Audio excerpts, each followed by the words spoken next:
Hello everyone and welcome to our Nation's Straight Talk Storage Series, where we'll have a candid, plain-spoken webinar on today's most pressing data storage challenges.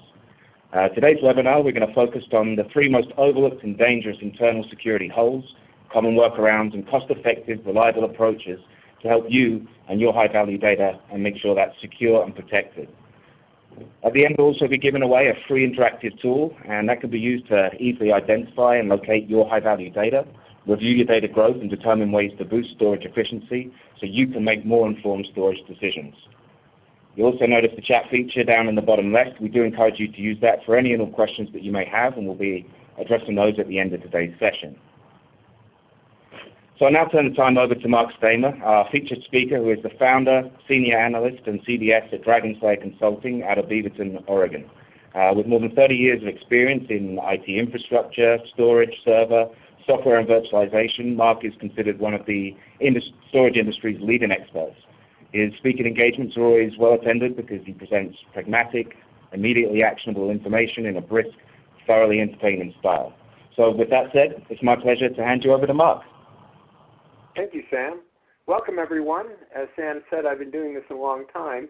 One of the things I do is I offer information to end users like yourself at no cost, which is why you see my email and phone number on the slide. So if you ever have a question about anything in the data center when it comes to hardware, software, storage, networking, virtualization, just about anything, you're welcome to contact me, and I will contact you back. So what are we going to talk about today? We're going to talk about the three high-value data holes, the workarounds to those high-value data holes and what you need to do. And then I'm going to turn it over to Eric, and he's going to talk about how iNation solves, and we'll do some Q&A. For those of you who have ever heard me speak before, I like to talk about stories because stories are how we remember things as human beings. And in this story, a woman is walking down the street, and she's obviously concerned about something, very deeply worried. And she sees spies at the other end of the street, her priest walking in the other direction. She goes, "Father, I am so glad to see you. I have a problem." And he says, "What is it? What can I do to help you?" She says, "Well, I bought these two birds, beautiful singing birds. They're wonderful creatures. And they sing beautifully, but when they speak, it's very troubling." He says, "What do they say?" He says, "Well, they only say one thing." "What's that?" They say, "Hi, we're hookers. Do you want to have some fun?" He says, "That is troubling, but I have a solution for you. I do have two parrots, beautiful birds. They're males, John and James. And they read from the Bible every day and pray to God." She goes, "Really?" He says, "Really. Why don't you bring your birds over? We'll put them together, and my birds will teach yours how to do that." She says, "Okay." The next day, she comes by. She brings her birds. They put them in the cage. For a while, there's silence. Nothing is said between the birds. They look at each other. They stare back at each other. Nothing's said. They kind of tilt their head a little bit. Finally, the female birds say, "Hi, we're hookers. You want to have some fun?" The male birds are stunned. John turns to James after a few minutes and says, "James, put away the rosary beads. Our prayers have been answered." The solution is not always what we think it is, and it's important to remember that. There's been, and we all know this, public massive external security breaches. I'm not telling you anything you haven't seen on the news or been aware of, everything from the U.S. Federal Office of Personnel Management down through Target and Heartland and Sony, lots of external breaches, lots of records being exposed, lots of embarrassment, lots of cost. And the cyber attack patterns, if you look over the past 11 years, 96% of all cyber breaches fell into 9 categories, just 9 categories: miscellaneous errors, crimeware, insider misuse, physical theft or loss, web application attacks, denial of service, cyber espionage, point-of-sale intrusions, and payment card skimmers. But if we take a more intelligent breakdown of cyber loss, let's just look in the last year for the sake of argument. The 2014 pattern frequency across those 9 categories show that the first was miscellaneous errors, the second was crimeware, but the third that we never really hear about is insider misuse. And the common denominator in all of these are people. People goofing up, people getting infected, people behaving badly, people losing stuff. But that insider misuse is the most troubling. Let's talk about that for a moment. What is insider misuse? Well, as I said, it's people behaving badly. They're abusing privileges. Again, according to the stats from Verizon and a variety of others, approximately 40% do it for monetary gain. They'll sell stolen data to others. They'll compete against you. They'll leave your company, go to work for a competitor, and take that data, that proprietary data of yours, and use it against you. And a not too distant second is convenience. The unapproved workarounds to make their life easier and more efficient, to get around the limitations that they have in what they view as getting their job done. This is known as rogue or shadow IT. And if you look at who's doing these things, is the end user. By far and away, it is the end user. Second would be cashier. But this is the biggest one. So it's users, insiders, that are the one to be most worried about. So what are those three devastating high-value data security holes we talked about? Well, the first is the insider threat. The second is rogue or shadow IT. And the third is the inability to identify and secure and protect that high-value data. Very important distinction here. Let's look at each for a moment. I'll give you an example of the insider threat. Edward Snowden. People don't seem to remember. He was an employee, a contractor to NSA. That's how he got the data. He didn't hack it from the outside. He took it from the inside. That insider threat, or the most common insider threats, are the theft of intellectual property. And today, every business, every single business, is in some way, shape, or fashion an IT business. And so the theft is of intellectual property. At a lesser degree, some is fraud, some is sabotage, and some is incompetence. But here's the rub. Insider threats are really underreported. More than two-thirds, 72%, are not reported. They're handled internally. They don't get the authorities involved. There's little to no publicity. And more often than not, there's just not enough prosecutorial evidence to take it to the authorities. But mostly, it's undiscovered. You don't know. Here's some shocking insider theft of IP statistics. This is in 2013. It was the latest published at this point. 35% is of information technology. 70% of thefts occur on site. On site. But the key is 62% are current employees, or 21% were former employees, and 17% were trusted partners. But it's the cost that's startling. About half the time, it's more than $1 million per theft. That's what the value of that intellectual property. And more than 70% of the time, it's over $100,000. The remainder are undetermined because there's no statistics about them. Top insider threats, primarily the employees, the contractors, and of those, IT admins. Now let's look at the convenience situation of the shadow IT. File, sync, and share. Everybody knows about file, sync, and share. It has become ubiquitous. Every person I know uses some variation of file, sync, and share. It's easy. On the BYOD front, it's free. You can get 2 to 10 or more gigabytes of data free. So users are using this all the time. This rogue IT or shadow IT is really aimed at making users' lives easier. I mean, let's take something like Exchange. In many Exchange in the organization, people have a limitation on the size of an attachment. A PowerPoint presentation today is very frequently bigger than the size limitation on those Exchange mailboxes. I'll give you an example. This presentation right here that I'm working from is around 8 megabytes. So if you have a 5 megabyte limit, you can't send the attachment. So what do? Well, one is to do cloud file sync and share, right? Dropbox, Box, others. There are a lot of them out there. to go with a personal email like Gmail and Hotmail. Makes sense. Another is to do Google Docs or Office 365. Or there are custom cloud apps in Shadow IT as well. All these are aimed at making users' lives easier for them, in their mind, to get their job done. But what happens when you do this? In many cases, your intellectual property is walking out the door when they do. Or it's being shared with people it shouldn't be shared with. Or it's being exposed to people that it shouldn't be exposed to. And in that BYOD world, whether it be a tablet, a laptop, a smartphone, or even a thumb drive, you can introduce malware into your organization you didn't intend to. Happens a lot. Most IT can't identify their high-value data.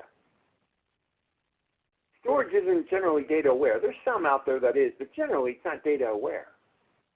It often requires third-party software to determine who created that data. What's the current value?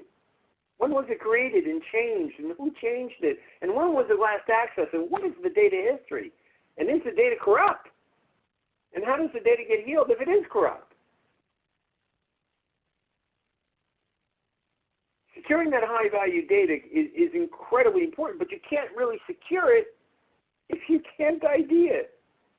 So you're going to have a hard time protecting it from changes and malware and incompetence and accidents and degradation and all the things we have to deal with on a day-to-day basis.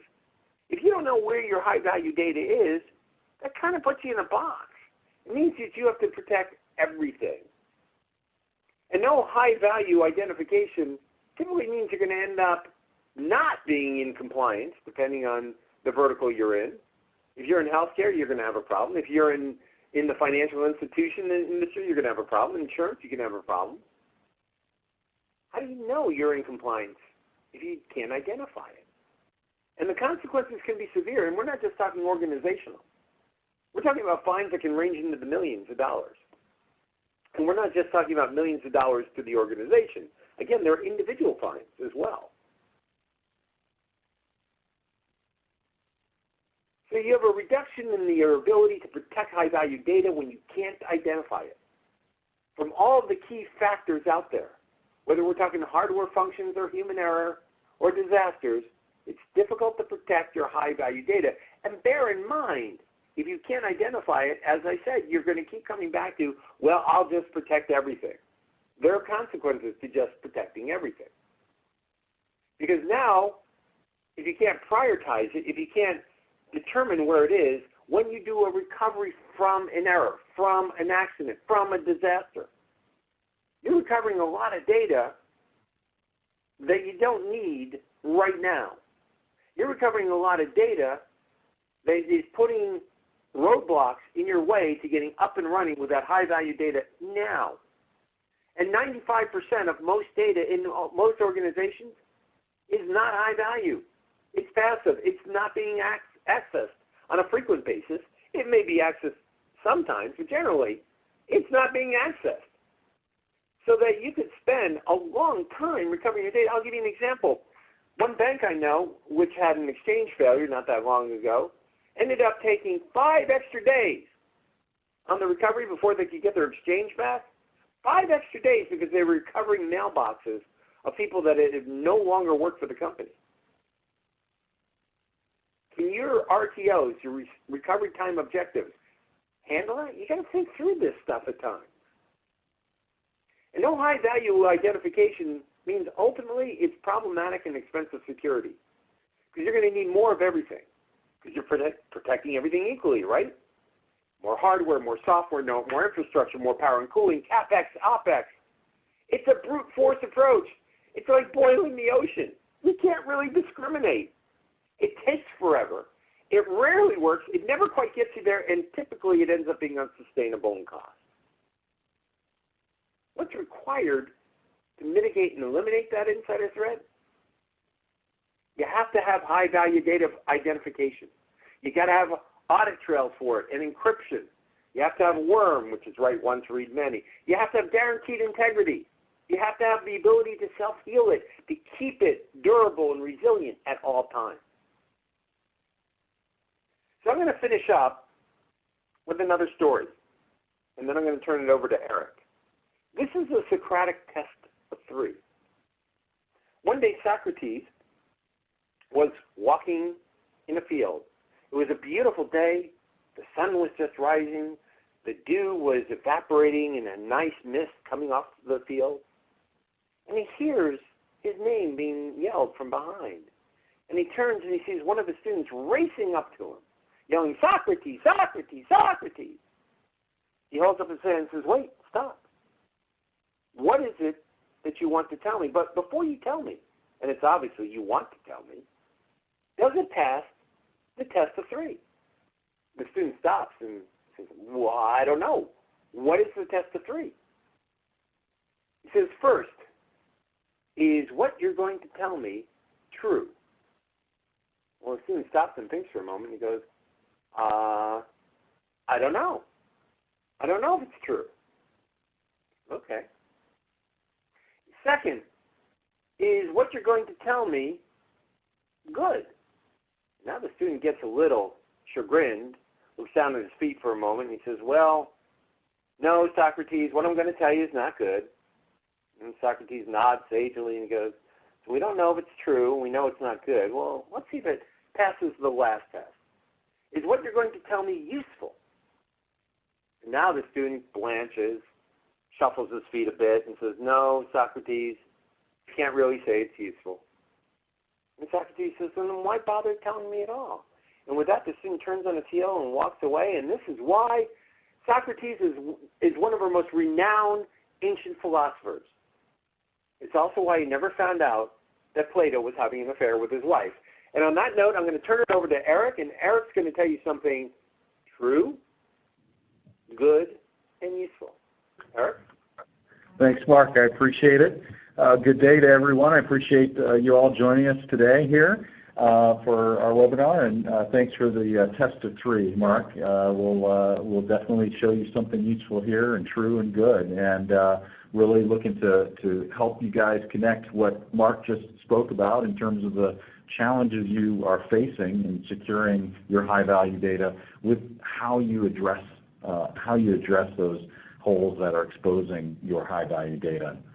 But first, before I do that, I just want to give everybody a real quick snapshot of iMation for those of you who don't know who we are. We've been around since 1996.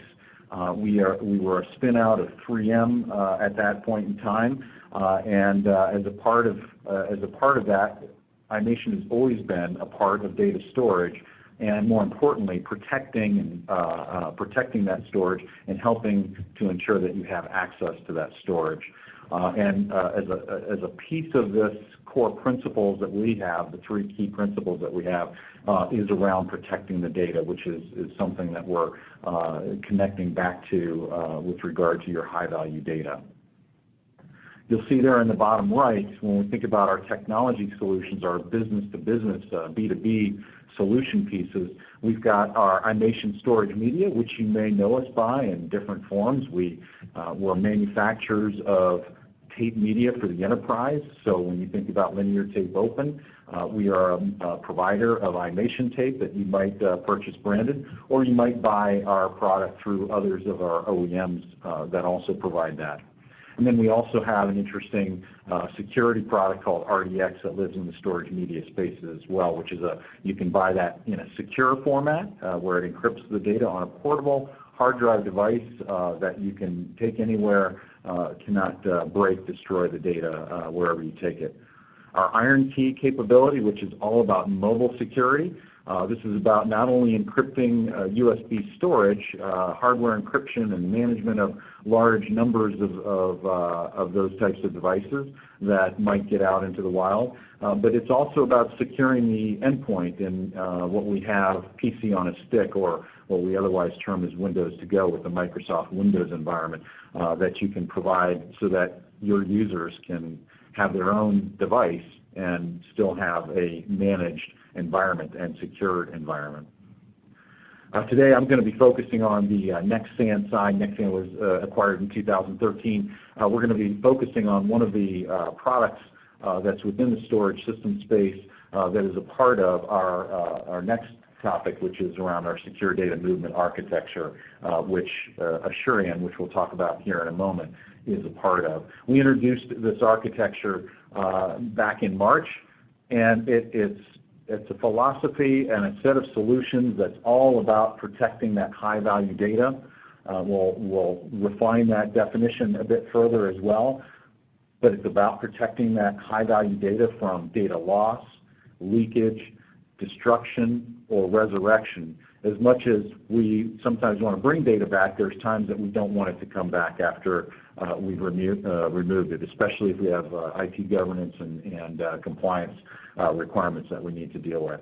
And then from a secure data movement architecture, SDMA perspective, it's really focused on safeguarding all of your high-value data, but in a holistic manner. This is not about some piecemeal approach where you have to buy separate solutions to try to plug it all together. The idea here is just to support and protect your data from end to end, and for you to be able to deploy this as a holistic solution, and have it be something that you can manage through policies at an organization level as well as a user level. So the solutions that we're talking about as part of SDMA is all about empowering the end user.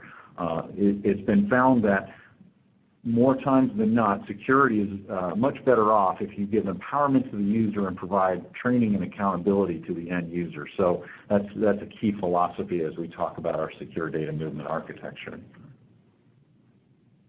Now, Mark's been talking a lot about high-value data. How do you protect it? How do you identify it? All those key factors, and is everything high-value data? And if you protect it all, is that really what you want to do? It's quite expensive to protect it all, and it's from an operational perspective, it can take you forever to recover all of that high-value data to get you back up and running.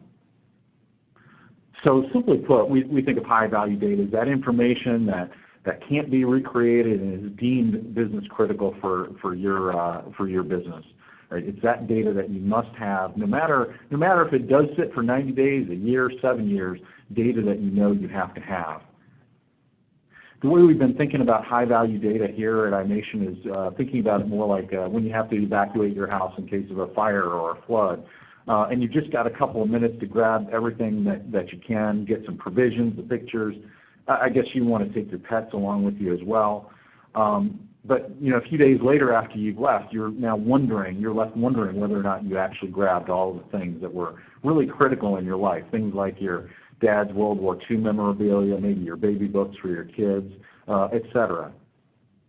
Think about your data world in the same way. Think about how you're managing all of that data, right? You've got that garage full of all of that stuff, and you never really looked at it to see how valuable it was and whether or not you really needed it. Think about your data very similarly to that. So when we think about high-value data, or I guess another way to put it is your high-value assets, right? Your high-value data assets, that sensitive data, the critical data that you have to have. We want you to be thinking about three things that you can take away from this, right? Should we store and protect all data the same? I think this gets back to one of Mark's points around whether or not we protect it all and how much protection do we provide. Do we need to keep it all? And if we don't need to keep it all, who gets to decide what comes or goes? And then how are you able to identify in the first place what all that high-value data is within your organization, and then focusing on that data that you want to protect?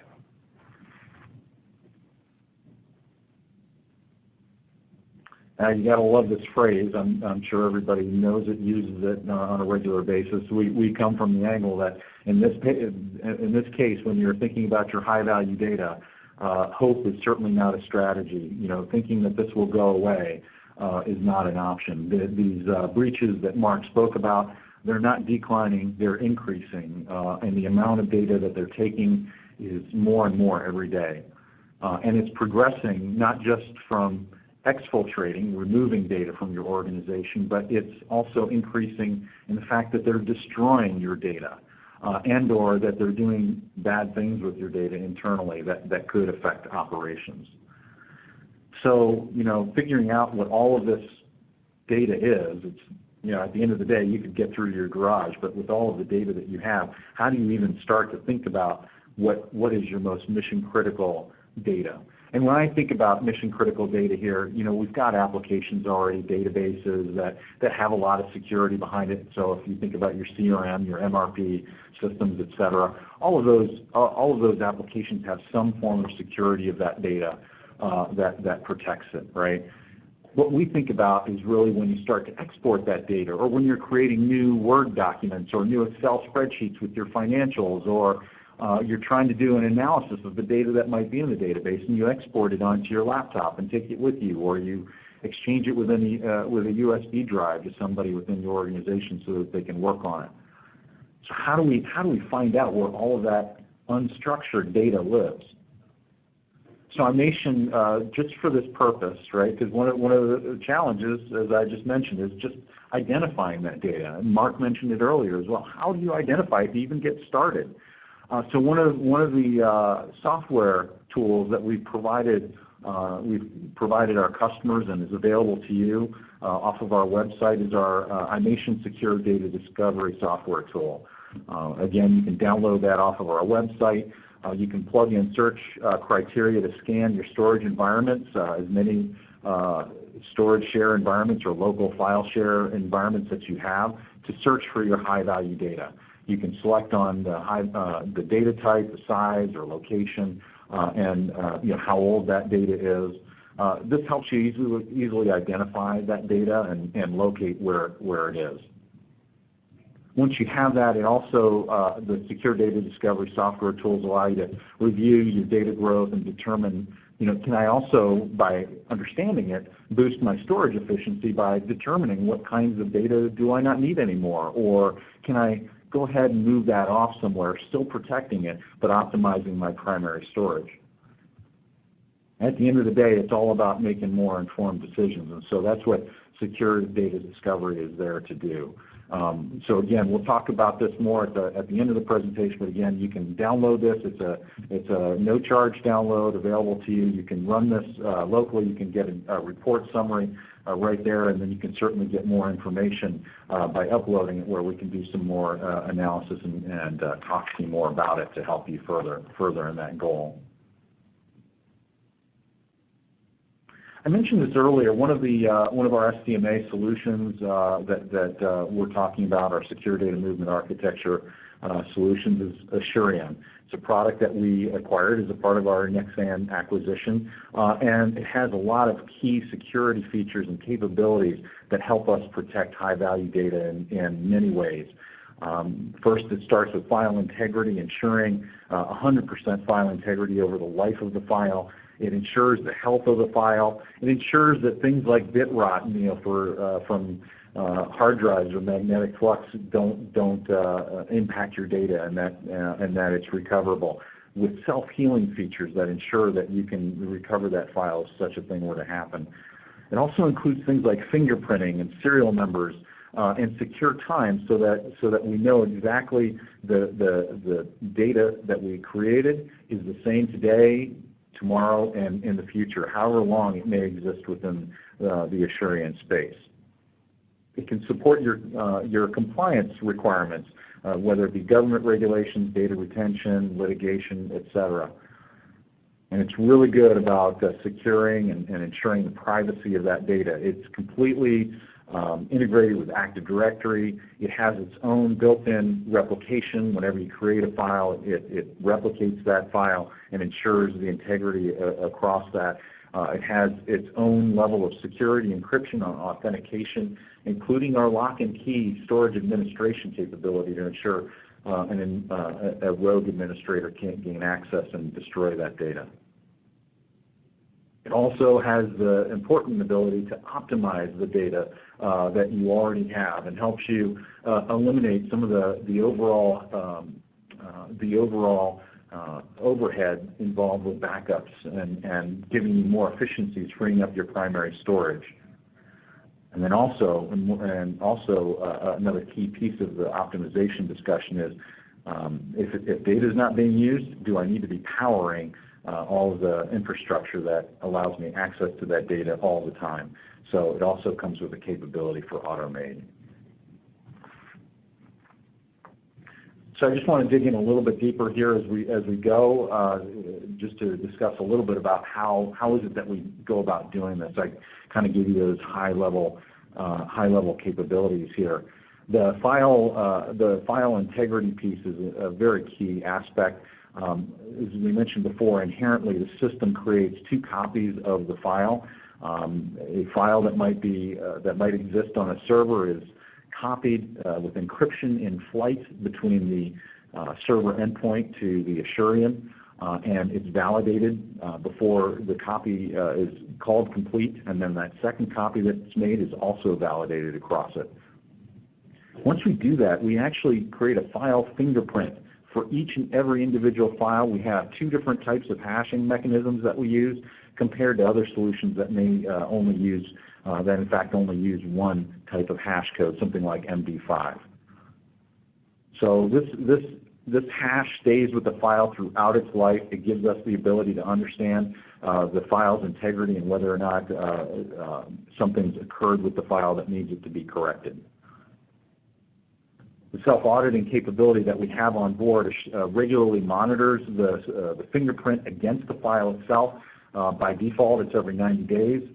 That's adjustable, but this audit checks the health of the file over time, making sure that it's not tampered with, that corruption hasn't affected it, bit rot hasn't affected it, or even accidental deletion or deliberate deletion of a file. I can recover that file from understanding that from that audit check process that we have.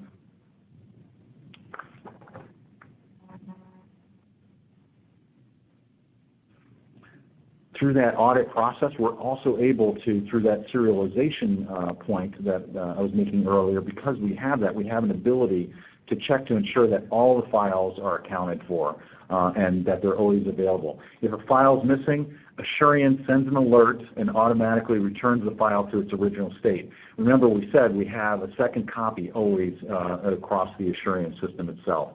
If the primary site goes down, you have automatic failover to the secondary if that occurs.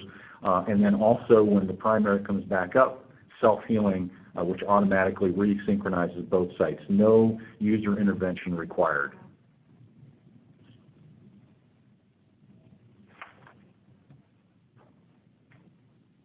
And then with regard to the data privacy and security discussion, we've got audit trails. We're able to make sure that those audit trails are unalterable. Every time a file is accessed, it audits who and when that file was accessed, and also tells us if somebody tried to make an unauthorized attempt to gain access or do anything else with the file that they were not supposed to do. Every file within an Asurion system is encrypted. And I want to make sure I bring this point home here. It's at an individual file level basis, right? It's encrypted with AES 256 level of encryption. There's also an ability within Asurion to have a separation of the data. The file system itself is virtualized in a way that can create multi-tenancy. So if you're trying to create a private cloud with different types of service and business units within it, you can build separate types of archives for that purpose and ensure that there's no ability to move between those virtual file spaces. Asurion has been great at providing compliancy capabilities, really about the ability to ensure that your risk from a compliancy perspective is mitigated. Asurion's retention and deletion functionality protects against any accidental or unauthorized file deletion. So by policy, you can set how long that file needs to exist, whether or not it gets deleted at the time automatically at the time that period ends, and it ensures that it can't be changed or deleted. So it really provides you a flexible means for disposition functionality. It ensures retention of the files for compliancy with flexible time periods. There's an independent timestamp and a time source, that secure time source that we were talking about, which provides a good validation of the file creation dates and times. We talked about, Mark was talking about worm thinking that write once, read many, its capability of ensuring immutability of that file, and again, back to the audit capability, ensuring that you get the alerts, but also to block any kinds of premature deletion of files or changes to those files. So one system for all of this capability. Finally, last capability I want to talk about is the ability to optimize storage. So you can offload storage from your primary storage. We talk a little bit about how long is that data that's been created really active, right, or good. Most of the time, after 90 days, data goes inactive, especially when we're speaking about unstructured data files, right? So about 10 to 12% of your overall primary storage data that you use for unstructured file is truly active. So with Asurion, you have a means by which to automatically move that unstructured data file by policy to Asurion, moving it and offloading it from your primary storage. And because it has native file deduplication capabilities, that also optimizes the amount of storage that you're used by 20 to 60%. Because it inherently manages 2 copies, guess what you already have? You already have a backup of that file at your other site. You can use that for disaster recovery. And if you still want to use tape, absolutely can use tape. And a great feature that comes with this is if you use to back up that second site to that tape and take that off site, you can destroy that file by simply shredding the encrypted key for that file, that individual key, meaning if you ever brought that tape back on site, that file would never be able to be recovered because that key was shredded for compliance purposes. And finally, we talked about the power saving features. If you're not using data all the time, why does it always have to be turned on? We have multiple levels within our automated capability, which allows you to save up to 60% of energy within the storage solution itself. Okay, I talked a lot about the capabilities here around Asurion, a lot of the piece parts of it, but how about the use within a real life environment?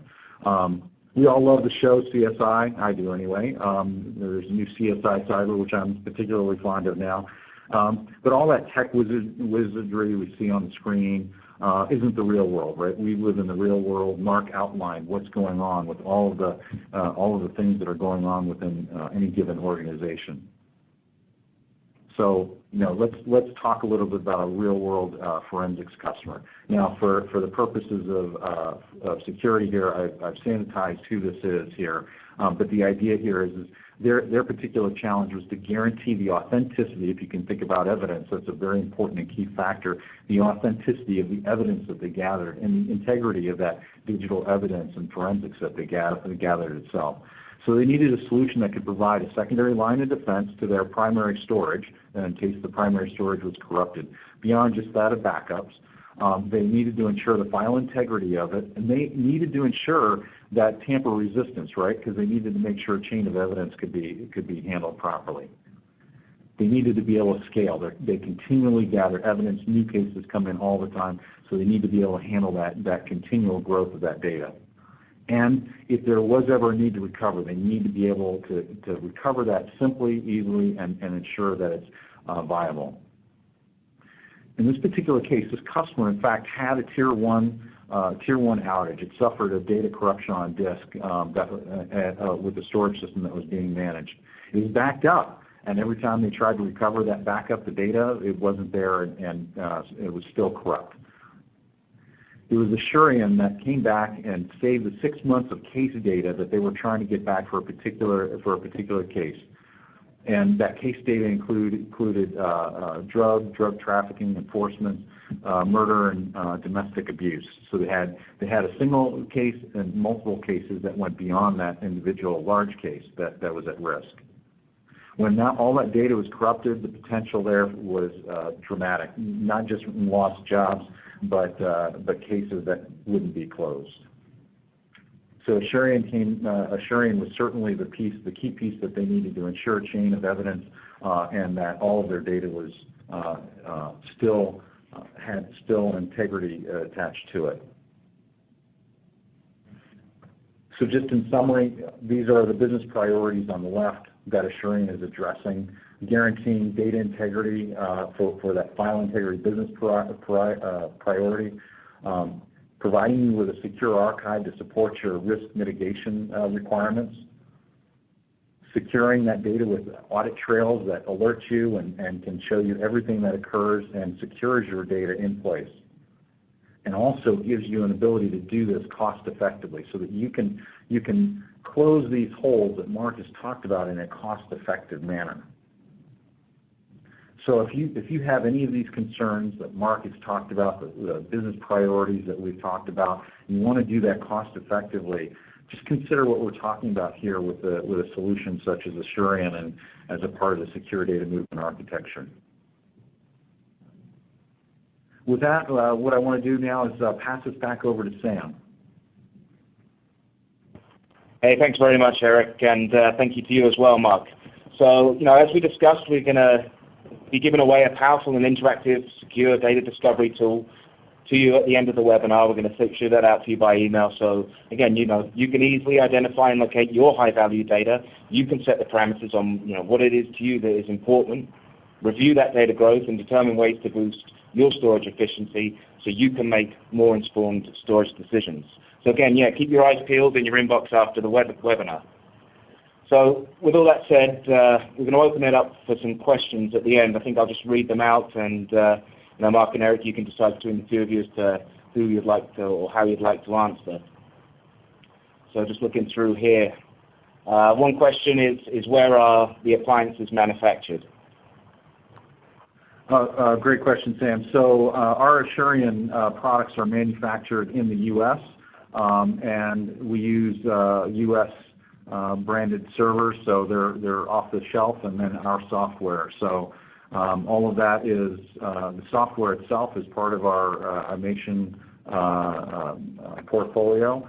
And so if there's any concern about the actual manufacturing of the software, the coding, et cetera, which I think might be further behind the question, something we can talk more about in terms of that detail. Okay, and nice tail-on question to that. How is the Assurion license? Yeah, so that's again, Assurion is software-based, and it's based on capacity and generally the average size of the file objects that are being stored. So one of the things I didn't get into is the different types of markets that we play in around Assurion. Healthcare is certainly a big space, so you might have different types of storage capacity and object counts that you're dealing with in the healthcare space versus simply what you might be saving off as a Word document in a more horizontal use case. Awesome. Another question is the Assurion HIPAA or high-tech compliant? Yeah, so we've got a long list of compliancy around that. HIPAA compliancy is a big one for us, especially as we work with our big healthcare OEMs. So HIPAA is on there, as well as a number of other compliancy around the world. So if we want to get to any specific ones, if you reach out to us, I can get back to you with any particular one, whether or not we have that. And/or certainly if we need to seek an additional one, we can. But we do have a good long list that covers many of the compliance requirements. Thanks, Eric. Another question, is the Assurion a service or software or both? Oh, I love this one. It's actually, so we make Assurion available as an appliance. So certainly you can buy and implement yourself within your on-premise, within your environment, or you can work with a cloud provider, or if you are a private cloud provider of services yourself, you can deploy that. It does have multi-tenancy capability, so it can be provided as a service. We do not directly provide the service itself. We have customers that do provide private cloud services for their customers. Now, having said that, we also the capability exists for you to deploy your first copy on-premise within your own organization, and a second copy also at a service provider as well that might be providing an Assurion service for you. Thanks, Eric.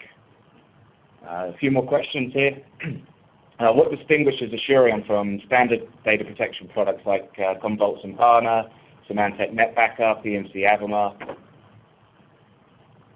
Yeah, it's a great question. So all of the, like I said, this is appliance based, and the biggest difference here is that from a management perspective, you manage it from the central core appliance for Asurion, and then you have the ability to set policies for whichever servers you want to protect that data. And by that policy, each one of those files individually are encrypted and saved and kept for the amount of time that you look for it to be saved. There's no requirement for trying to determine what your backup rotation is or how you're going to check your tape or disks where the data is. No need to go back and check. It's continually audited at the rate that you want it to be audited. By default, it's every 90 days. And then we do some very cool things around that file fingerprinting capability as well as a serialization. So we're able to quickly see where other vendors in the space might try. We're able to quickly see what files may be missing. We're able to see whether or not a file has been damaged and needs to be healed, self-heal, right? So it's another key aspect is our self-healing capability by seeing that something has happened to one of the files. Thanks, Eric.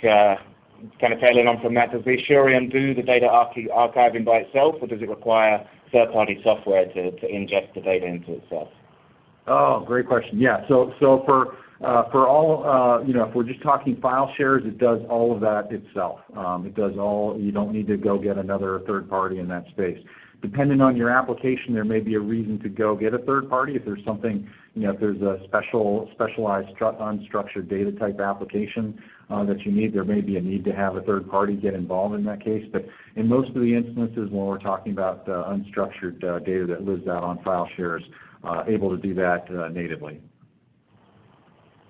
It looks like we've got our last question here, and this is about the secure data discovery tool. It's asking, how dynamic is the discovery tool? Does it find the high-value data automatically and ongoing, or is it kind of a manual process that's run ad hoc periodically? Yeah. So this is our first release of our discovery tool, our secure data discovery tool, and so it doesn't do it ongoing yet at this point. It is manually set up. You point to the shares you want it to explore, and it will go off and run in that instance. We will be looking in the future for it to be something that would be ongoing and can do exploration on an ongoing basis. But that's not here today. That's on our roadmap for it. Awesome. It looks like that's it for the questions. We'll leave the line open for another 30 seconds or so just to see if any more filter through.